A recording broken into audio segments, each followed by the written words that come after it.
प्रस्तुत है तेनालीराम की अगली कहानी बहुरूपिया राजगुरु। तेनालीराम के कारनामों से राजगुरु बहुत परेशान थे। हर दूसरे तीसरे दिन उन्हें तेनालीराम के कारण नीचा दिखना पड़ता था। वह सारे दरबार में हंसी का पात्र बनते थे। उन्होंने सोचा कि यह दुष्ट कई बार महाराज के मृत्युदंड से भी बच निकला है। इससे छुटकारा पाने का केवल एक ही रास्ता है कि मैं स्वयं इसको किसी तरह मार दूं। उन्होंने मन ही मन एक योजना बनाई। राजगुरु कुछ दिनों के लिए तीर्थ यात्रा के बहाने नगर छोड़कर चले गए और एक जाने माने बहुरूपिये के यहाँ जाकर उससे प्रशिक्षण लेने लगे। कुछ समय में वे बहुरूपिये के सारे करतब दिखाने में कुशल हो गए। वे बहुरूपिये के वेश में ही वापस नगर चले आए और दरबार में पहुँचे। उन्होंने राजा से कहा कि वे तरह तरह के करतब दिखा सकते हैं। राजा बोले, तुम्हारा सबसे अच्छा स्वांग कौन सा है? बहुरूपिये ने कहा, मैं शेर का स्वांग बहुत अच्छा करता हूँ महाराज, लेकिन उसमें खतरा है। उसमें कोई घायल भी हो सकता है और मर भी सकता है। इस स्वांग के लिए आपको मुझे एक खून माफ़ करना पड़ेगा। महाराज ने उनकी शर्त मान ली। एक शर्त और है महाराज, मेरे स्वांग के समय तेनालीराम भी दरबार में अवश्य उपस्थित रहें। बहुरूपिया बोला, ठीक है, हमें यह शर्त भी स्वीकार है। महाराज ने सोचकर उत्तर दिया। इस शर्त को सुनकर तेनालीराम का माथा ठनका। उसे लगा कि यह अवश्य कोई शत्रु है जो स्वांग के बहाने मेरी हत्या करना चाहता है। अगले दिन स्वांग होना था। तेनालीराम अपने कपड़ों के नीचे कवच पहन कर आया ताकि अगर कोई कुछ गड़बड़ हो तो वह अपनी रक्षा कर सके। स्वांग शुरू हुआ। बहुरूपिये की कला का प्रदर्शन देख कर सभी दंग थे।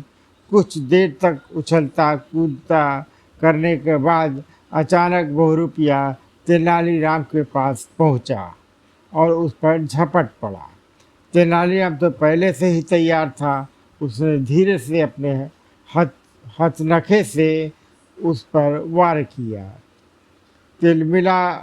तिलमिलाया हुआ बहुरूपिया उछलकर जमीन पर गिर पड़ा। तेनालीराम पर हुए आक्रमण से राजा भी एकदम घबरा गए थे। कहीं तेनालीराम को कुछ हो जाता तो। उन्हें बहुरूपये की शर्तों का ध्यान आया।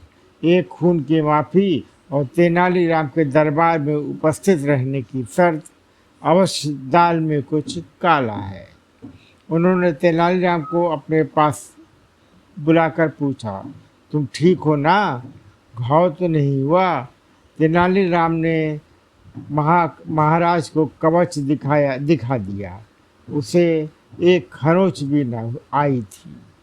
महाराज ने पूछा, क्यों तुम्हें इस व्यक्ति पर संदेह था जो तुम कवच पहन कर आए हो?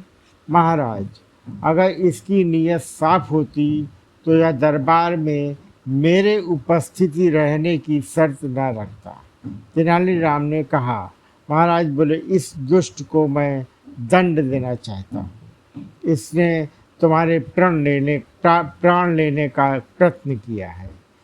मैं इसे अभी फांसी का दंड दे सकता हूँ, लेकिन मैं चाहता हूँ कि तुम स्वयं इसे बदला लो। जी हाँ, मैं स्वयं ही इसको मजा चखाऊंगा। तेनालीराम गंभीरता से बोला।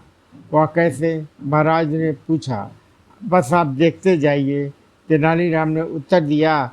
फिर तेनालीराम ने बहुरूपिये से कहा, महाराज, तुम्हारी कला से बहुत प्रसन्न हैं। वह चाहते हैं कि कल तुम सती स्त्री का स्वांग दिखाओ। अगर उसमें तुम सफल हो गए तो महाराज की ओर से तुम्हें पुरस्कार के रूप में 5,000 स्वर्ण मुद्राएं भेंट की जाएंगी। बहुरूपिये के वेश में छिपे राजगुरु ने मन ही मन कहा कि इस बार तो बहुत बुरे फंसे, लेकिन अब स्वांग दिखाए बिना चारा भी क्या था। तेनालीराम ने एक कुंड बनवाया, उसमें बहुत सी लकड़ियां जलवा दी गईं। वैद्य भी बुला लिए गए कि शायद तुरंत उपचार की आवश्यकता पड़े। बहुरूपिया सती का वेश बनाकर पहुंचा। उसका पहनावा इतना सुंदर था कि कोई कह ही नहीं सकता था कि वह असली स्त्री नहीं है। आखिर उसे जलते कुंड में बैठना ही पड़ा। कुछ पलों में ही लपटों में उसका सारा शरीर झुलसने लगा।